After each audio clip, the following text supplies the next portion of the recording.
අයිබෝන් වල හැමෝටම ඔයාලා මේ එකතු වෙන්නේ අපේ වීඩියෝ සීරීස් එකේ දෙවෙනි වීඩියෝ එකත් එක්ක අපි පළවෙනි වීඩියෝ එකකින් අපේ පාඩම් මාලාව පිළිබඳ හැඳින්වීමක් කරා.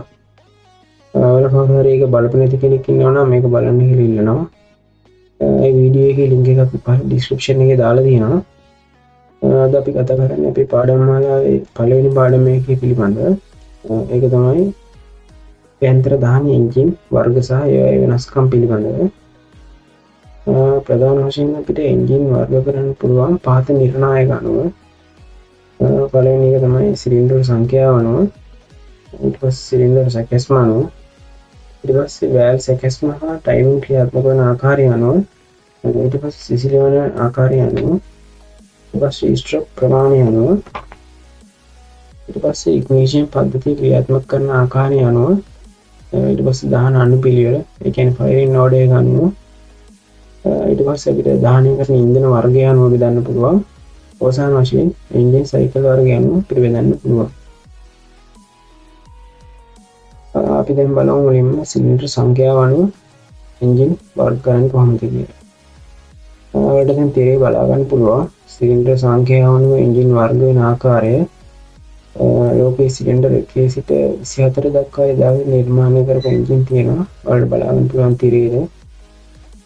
single cylinder engine සිට engine බෙදෙන ආකාරය.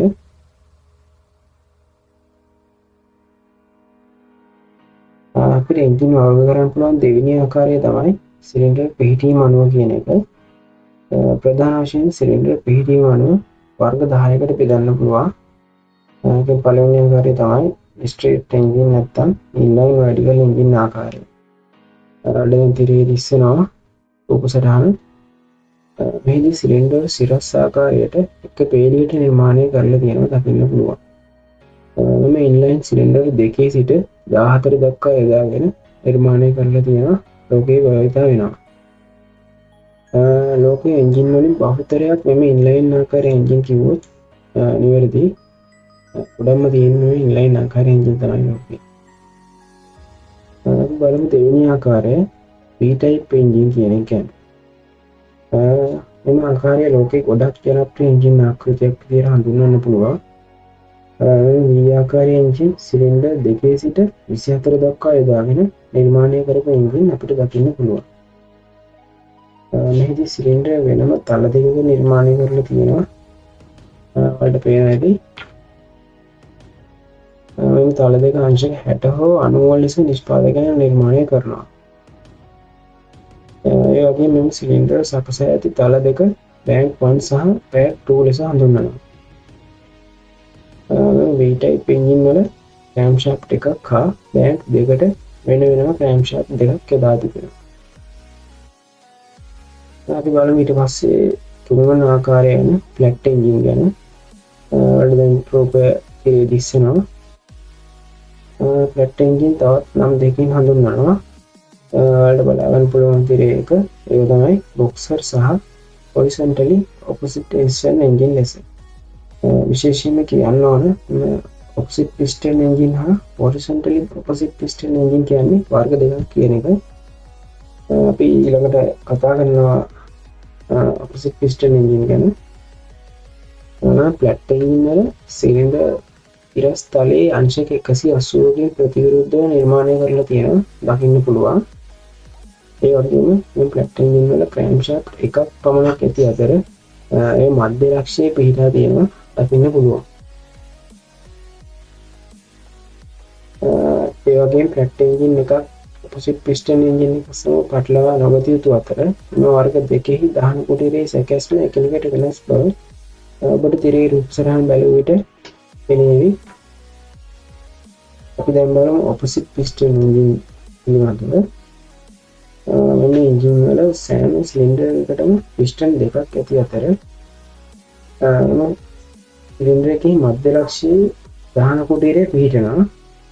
මෙම එන්ජින් සඳහා සිලින්ඩර් 20ක් නැමැති අතර නැව් මිලිටරි ටැංකිය සහ කර්මාන්තශාලා වැනි මහා පරිමාණ යෙදීම සඳහා මෙම පෙට්‍රල් සහ ඩීසල් opposite piston engine ලෝකයේ යොදා ගන්නවා. ඊළඟ එන්ජින් ආකාරය තමයි ඩෙල්ටා ටයිප් එන්ජින් ආකාරය කියන්නේ. මේ එන්ජින් නේපියර් ඩෙල්ටික් එන්ජින් ආකාරය ලෙසද හඳුන්වනවා. ඩෙල්ට එන්ජින් එකක් කියන්නේ පිස්ටන් කපාට නොමැතිව සාදන ලද දීපහර එනම් ටූ ස්ට්‍රෝක් ඩීසල් එන්ජින් වලට. මෙම එන්ජින් මුහුදු හා දුම්රිය එන්ජින් යෙදීම් සඳහා යොදාගන්න අතර මෙම එන්ජින් නිර්මාණය කරලා තියෙන්නේ ඩී නැපියර් සහ ඔහුගේ පුත්‍රයා විසින් බව ඉතිහාසයේ සඳහන් වෙනවා. එම නිසා මෙම එන්ජින් නැපියර් එන්ජින් ලෙස හඳුන්වනවා. මෙහිදී සිලින්ඩර් ත්‍රිකෝණයක් ආකාරයට නිර්මාණය කරලා තියෙනවා දකින්න පුළුවන්. ඒ වගේම මෙම ත්‍රිකෝණයේ මුළු තුනෙහි ක්‍රෑන්ක්ෂාෆ්ට් තුනක් දකින්න පුළුවන්. දැන් රූපේ බලමු මේක පෙරේවි. ඊළඟ එන්ජින් ආකාරය තමයි W type එන්ජින් කියන්නේ. මෙම ආකාරයෙන් W type ලෙස හැඳින්වීමට හේතුව තමයි මේ සිලින්ඩර් සැකැස්ම. ඉංග්‍රීසි OD W අකුරේ හැඩයට නිර්මාණය කර තිබීම. ඔයාලට පේන විදිහට තිරේ පිස්ටන් ක්‍රියා කරන ආකාරය මෙහෙම. මෙම එන්ජින් සිලින්ඩර් 3 සිට 18 දක්වා ඇති එන්ජින් අපිට ලෝකේ දැක ගන්න පුළුවන්. මෙම එන්ජින් වල සිලින්ඩර් බෑග් 3ක් හෝ 4ක් දකින්න පුළුවන්. මෙම සිලින්ඩර් 3ක් සහිත W engine broad arrow engine ලෙසද හඳුන්වනවා. ඒ වගේම V එන්ජින් හා සැසඳීමේදී W එන්ජින් ඉතා අල්ප වශයෙන් භාවිත වෙනවා කියලා කියන්න පුළුවන්. ඒ වගේම W එන්ජින් එක ප්‍රමාණයෙන් කෙටි හා පළල් ස්වභාවයක් ගන්නවා. ඊළඟ එන්ජින් ආකාරය තමයි V type එන්ජින් ආකාරය. මේ එන්ජින් වල එන්ජින් බ්ලොක් එක ඉදිරියෙන් බැලුව විට ඉංග්‍රීසි වලින් U අකුර හැඩ නිර්මාණය කරලා තියෙනවා දැක ගන්න පුළුවන්. මේ එන්ජින් වල සිලින්ඩර් සිරස් අතර සිලින්ඩර් දෙකකින් යුක්ත ඇති අතර එම සිලින්ඩර් වල පිස්ටන් සඳහා වෙන වෙනම ක්‍රෑන්ක්ෂාෆ්ට් දෙකක් යොදාගෙන තියෙනවා දකින්න පුළුවන්. මෙම U type එන්ජින් වල ක්‍රෑන්ක්ෂාෆ්ට් දෙකක් තිබුණා අවසාන පවර් අවුට්පුට් එක පණියේකක ලෙස ලබා ගැනීමට හැකි වීම මෙහි විශේෂත්වය ලෙස හඳුන්වන්න පුළුවන්. ඊළඟ එන්ජින් ආකාරය තමයි H type එන්ජින් කියන්නේ. මේ එන්ජින් ආකාරයේ ෆ්ලැට් එන්ජින් දෙකක එකතුවක් ලෙසද හඳුන්වන්න පුළුවන්. මෙහිදී ක්‍රෑන්ක්ෂාෆ්ට් දෙකක් දකින්න පුළුවන්.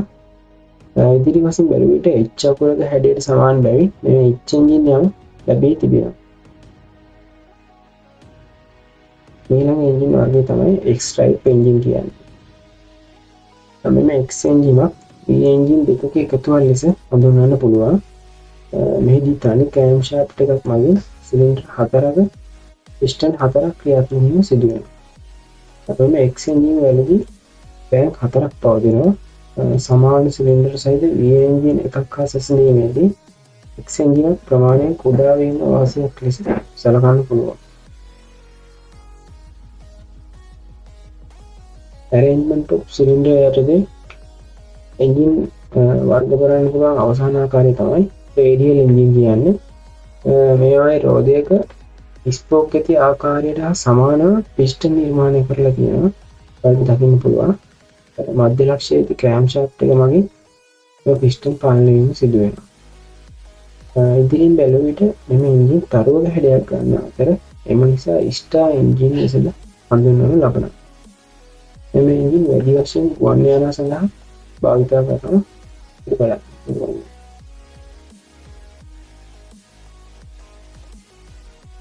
අපිට එන්ජින් වර්ගීකරණය පුළුවන් දෙවෙනි ආකාරය තමයි යාළුවල පිහිටීම කියන එක.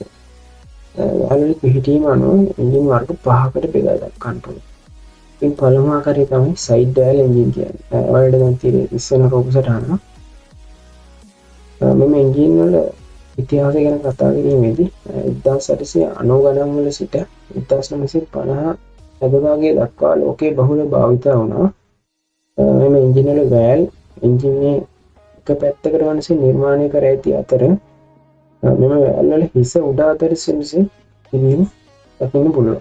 ඔයාලට තේරෙන විදිහට තිරේ එන්ජින් වල වැල් හිස තියෙන උඩ අතර කියලා තිරේ රූප සටහන බැලුවම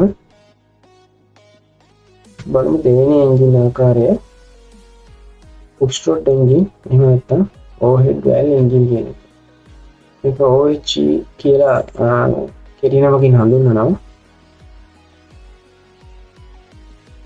මේ එන්ජින් වල වැල් එන්ජින් හෙඩ් එක මත නිර්මාණය කර ඇති අතර එහි වැල් ක්‍රියා කිරීම පුෂ් රොඩ් මගින් සිදු වෙනවා. එම නිසා මේ එන්ජින් පුෂ් රොඩ් එන්ජින් ලෙස හඳුන්වනවා.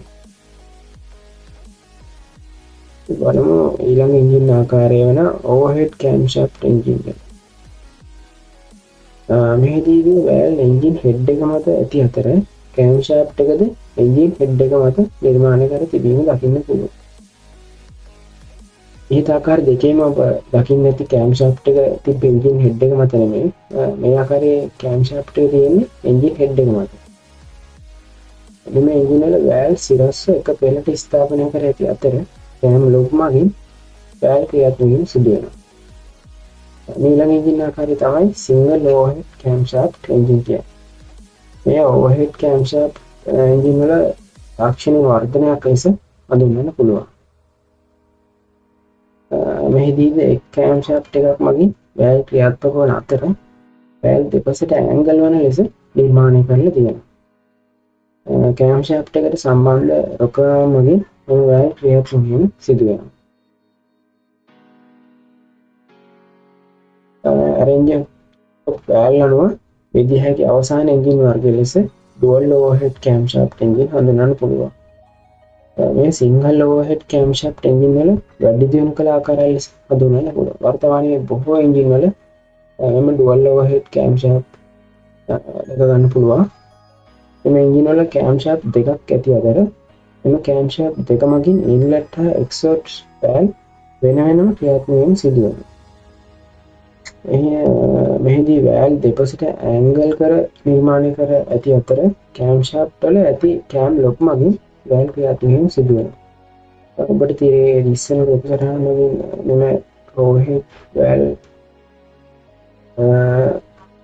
සිංගල් ඕවර්හෙඩ් කෑම්ෂැෆ්ට් සහ DOHC එහෙම නැත්නම් ඩුවල් ඕවර්හෙඩ් කෑම්ෂැෆ්ට් එන්ජින් වල වෙනස තේරුම් ගන්න පුළුවන්. මේ රූපසටහන තුල බලුවම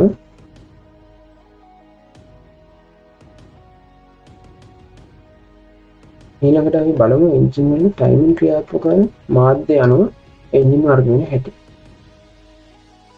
එන්ජින් ටයිමින් ක්‍රියාත්මක වන මාධ්‍ය අනුව අපිට එන්ජින් ප්‍රධාන ආකාර තුනකට බෙදන්න පුළුවන්. පළවෙනි ආකාරය තමයි ටයිමින් බෙල්ට්. ඊට ටයිමින් චේන් ආකාරය. අවසාන ආකාරය තමයි ටයිමින් වීල් ආකාරය. ටයිමින් බෙල්ට් එන්ජින් වල ටයිමින් බෙල්ට් එක නිෂ්පාදකයා නිර්දේශ කර ඇති කිලෝමීටර ගණනින් හෝ निर्देश कर रहे थे काल सीमा थी अलित ये दूत वाला अब बरम देन टाइमिंग चेन इंजन में कहना टाइमिंग चेन इंजन वाला टाइमिंग बेल्ट इंजन वाला बड़ी काले दावने करने पुलवा निष्पादक निर्देश काले थे तीर करवा यो टाइमिंग चेन वाला असामान्य शब्द ऐसी में मैं निर्देश काले लंघनट अनुतुरंग की मान से अधून पुलवा බලමු ඊට පස්සේ ටයිමින් වීල් එන්ජින් එක ගැන. ටයිමින් වීල් එන්ජින් ඉහත ටයිමින් බෙල්ට් හා ටයිමින් චේන් යන ආකාර දෙකකටම වඩා වැඩි කාලයක් ධාවනය කළ හැකි අතර නිෂ්පාදකයාගේ නිර්දේශ කාලයද ඉතා දීර්ඝ වෙනවා. ගොඩක් heavy vehicle සඳහා මෙම ටයිමින් වීල් යොදා ගන්නවා. ඊළඟට අපි බලමු එන්ජින් කූලින් ටයිප් එක අනුව එන්ජින් වර්ග වෙන ආකාරය ගැන. කූලින් ටයිප් අනුව අපිට එන්ජින් ප්‍රධාන වර්ග දෙකකට බෙදන්න පුළුවන්. ඒක තමයි පළවෙනි එක air cooling engine, liquid cooling engine ලෙස. Air cooling engine bike, three wheel වැනි කුඩා එන්ජින් සඳහා යොදා ගන්න අතර ඇතැම් මෝටර සඳහාද අතීතයේ යොදා ගන්න ලැබුවා. ලික්විඩ් කූලින් එන්ජින් ලෝකයේ වාහන බහුතරයක භාවිත වෙනවා. වලට තිරේ ඉස්සෙනවා දැන් ලික්විඩ් කූලින් එන්ජින් එක කූලින් සිස්ටම් එකේ සැකැස්ම කූලින් සිස්ටම් පිළිබඳ පුළුල් විග්‍රහය අපේ ඉදිරි වීඩියෝ එකකින් ඔබ වෙත ගෙනීමට බලාපොරොත්තු වෙනවා. එහිදී ඔබට සිසිලන පද්ධතිය හා එහි කොටස් පිළිබඳ පුළුල් අවබෝධයක් ලබා ගැනීමට හැකි වෙනවා. ඊළඟට අපි බලමු ස්ට්‍රෝක් ගණන අනුව එන්ජින් වර්ග වෙන ආකාරය ගැන. ස්ට්‍රෝක් අනුව අපිට එන්ජින් වර්ග දෙකකට ප්‍රධාන වශයෙන් බෙදන්න පුළුවන්. ඒ තමයි 2 ස්ට්‍රෝක් සහ 4 ස්ට්‍රෝක් ලෙස. 2 ස්ට්‍රෝක් එන්ජින් සහ 4 ස්ට්‍රෝක් පිළිබඳ සවිස්තරාත්මක ලිපියක් අපේ පේජ් එකේ තියෙනවා. ඒක කියවලා බලලා ඔයාලගේ දැනුම තවත් වර්ධනය කර ගන්න පුළුවන්. page එකේ link එක අපි පහල description එකේ දාලා තියෙනවා. දැන් ඔයාලට තේරෙයි ඉස්සෙනවා two stroke සහ four stroke engine දෙක පහරවල seconds පිළිබඳ රූප සටහන. petrol සහ diesel engine එක වැඩ කරද්දී engine ඇතුලේ ක්‍රියාවලි හතරක් වෙනවා කියලා ඔයාලා දන්නවා ඇති.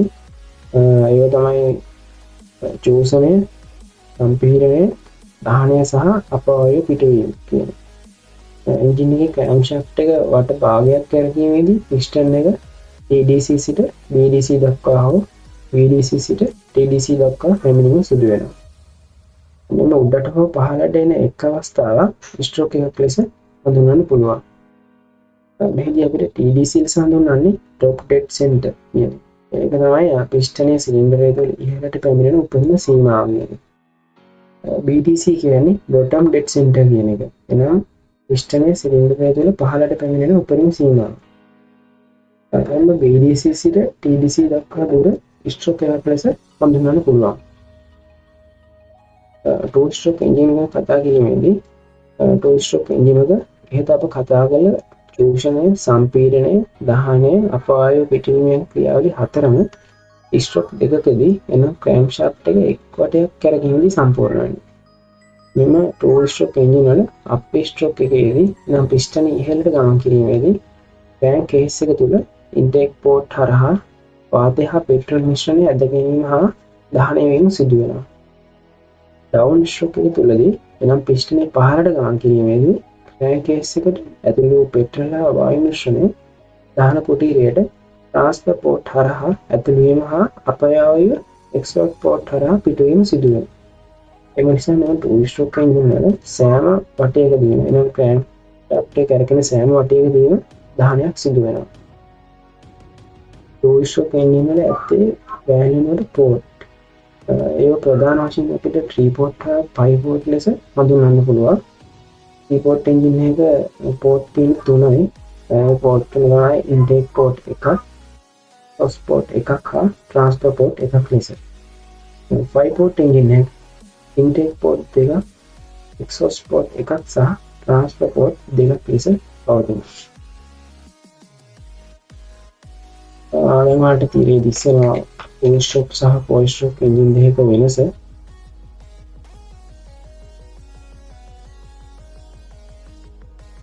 four stroke engine එක ඉහත ක්‍රියාවලිය හතරම එනම් ක්‍රෑන්ක්ෂාෆ්ට් එක වට දෙකක් අරගෙන විතරදී සම්පූර්ණ වෙනවා.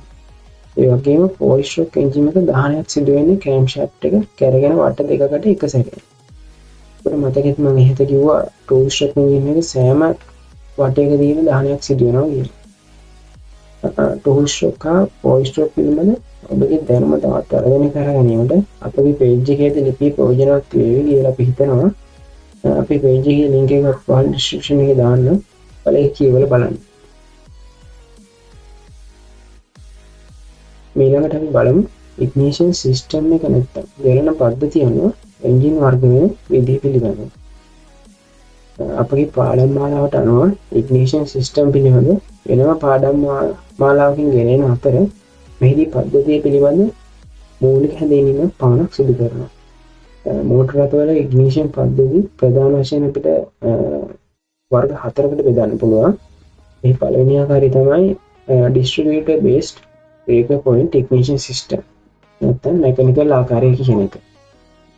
එම ආකාරයේ මෝටර රථ චලන පද්ධතියේ ආරම්භක ආකාරය ලෙස සලකන්න පුළුවන්. මේ mechanical ආකාරය ලෙසද හඳුන්වනු ලබනවා. දෙවැනි ආකාරය තමයි ඉහත පද්ධතියේ ඉලෙක්ට්‍රොනික ආකාරය. ඒ තමයි distributor based electronic ignition ලෙස හඳුන්වන්න පුළුවන්. ඉහත පළමු ආකාරය වන mechanical පද්ධතිය වැඩි දියුණු කිරීමෙන් එම පද්ධතිය නිර්මාණය කර තිබෙනවා. අපේ ignition පාඩමේ මේ පිළිබඳ සවිස්තරාත්මක ඉගෙන ගන්න පුළුවන්. මෙම distributor based electronic ignition පද්ධතිය විශේෂයක් මගින් පාලනය වීම සිදු වෙනවා. මෙම ආකාර දෙකම distributor එක පදනම් කරගෙන නිර්මාණය කර ඇති අතර මෙම පද්ධති පිළිබඳ හා එහි කොටස් පිළිබඳ අපගේ ignition system පාලනයේදී අපි සවිස්තරාත්මකව කතා කරනවා. එම කොටස් වලින් එකින් එක සිදු වෙන කාර්ය පිළිබඳව ගැන. තුන්වන ඉග්නිෂන් පද්ධති වර්ගය තමයි ඩිස්ට්‍රිබියුටර්ලෙස් ඉග්නිෂන් සිස්ටම් කියන. මෙම ආකාරය සඳහා ඩිස්ට්‍රිබියුටර් එක ඉවත් කර ඉග්නිෂන් මොඩියුල් හා ECU එකක් යොදා ගැනීමෙන් ස්පාර්ක් ප්ලග් දෙකකට එක් කොයිල් එකක් බැගින් අනුසේ නිර්මාණය කරලා තියෙනවා. අපි බලමු අවසාන ඉග්නිෂන් පද්ධති වර්ගය. ත්‍රිවෙනි ආකාරය වර්තමානයේ නිෂ්පාදනය යාන වාහනයක් ක්‍රමය තමයි දකින්න තියෙන්නේ. පෙට්‍රල් එන්ජින් වල මේක නම තමයි coil on plug ignition system කියන එක. මේ පද්ධතිය ECU එක මගින් පාලනය වන අතර මෙහිදී සෑම ස්පාර්ක් ප්ලග් එකක් සඳහාම coil plug එකක් බැගින් ලබා දී තිබෙනවා. අපි බලමු ඊට පස්සේ මෝටර් බයිසිකල් වල යෙලුණු පද්ධති ප්‍රදාන පුළුවන් ප්‍රධාන ආකාර ගැන. ඒවා මැග්නිටෝ ඉග්නිෂන් සිස්ටම් එක හා බැටරි ඉග්නිෂන් සිස්ටම් ලෙස අපිට ප්‍රධාන වර්ග දෙකකට බෙදන්න පුළුවන්. මෙම මැග්නිටෝ ඉග්නිෂන් පද්ධතිය CB පොයින්ට් හා CDI මොඩල් ලෙස තවත් වර්ග දෙකකට බෙදෙනවා. මම එක් පද්ධති පිළිබඳ පුළුල් විග්‍රහයක් අපගේ ඉග්නිෂන් සිස්ටම් පාඩම ඔස්සේ ඔබ වෙත ගෙනීමට බලාපොරොත්තු වෙනවා. ඔයාලට අපේ පළවෙනි වීඩියෝ එක පිළිබඳ නැරඹීමෙන් අපේ පාඩම් සැකස්ම පිළිබඳ අවබෝධයක් ලබා ගන්න පුළුවන්. අපේ channel එකට ගිහිල්ලා ඒ වීඩියෝ එක බලන්න කියලා ඔයාලට කියනවා. එන්ජින් වර්ගීකරන්න පුළුවන් ඊළඟ ආකාරය තමයි ෆයරින් ඕඩර් එක කියන්නේ. එහිදී අපිට සිලින්ඩර් සංඛ්‍යාවට අදාළව ඉරේ දක්වන පරිදි ෆයරින් ඕඩර් බෙදා දක්වන්න පුළුවන්. ඒ වගේම වාහන නිෂ්පාදකයාට මෙම ෆයරින් ඕඩර් එක වෙනස් වෙනවා. ඊළඟට අපිට එන්ජින් වර්ගීකරන්න පුළුවන් ආකාරය තමයි දහනය වෙන ඉන්ධන වර්ගය අනුව කියන එක.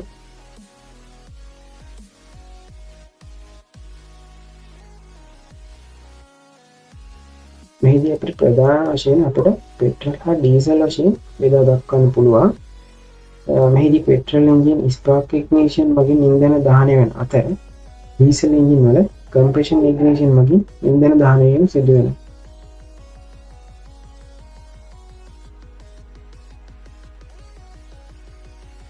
එන්ජින් වර්ගීකරණය කරන්න පුළුවන් අවසාන නිර්ණායකය තමයි සයිකල් එක කියන්නේ. සයිකල් අනුව එන්ජින් ප්‍රධාන වර්ග තුනකට බෙදන්න පුළුවන්. ඒක තමයි reciprocating එන්ජින් නැත්නම් piston එන්ජින් කියන එක. දෙවෙනි ආකාරය තමයි rotary එන්ජින් නොහොත් Wankel එන්ජින් කියන එක. අවසාන ආකාරය gas turbine එන්ජින් කියන එක.